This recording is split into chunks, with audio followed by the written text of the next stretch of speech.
Hello everyone and welcome back to Tech Idea. Here we make tutorials on topics that might be helpful to you in one way or the other. And today I'm going to be showing you guys on how you can basically make a bootable USB Windows drive.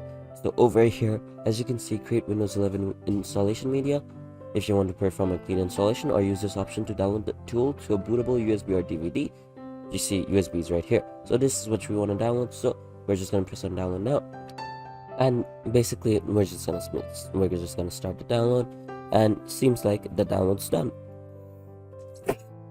Since the download's done, we have our pen drive booted up, and we just wanna launch this. Once we do launch it, it's gonna pop up and give us a few settings and tell us there's a few things that need to get ready.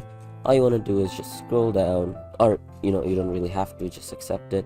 And then getting a few things ready, it's gonna come up once again, and from here I'm just gonna use the recommended settings and USB drive right there, and that's my USB drive over there. Just next, and that's it. It's very simple and very straightforward. Obviously I'm gonna close this because I do not want to do anything with the Windows 11, but yeah, it's as simple as that. So I hope you found this video helpful. If you did, please drop a like, and if you want to see more videos like this in the future, don't forget to hit that subscribe button as well as that notification bell. Thank you so much for watching. Bye bye.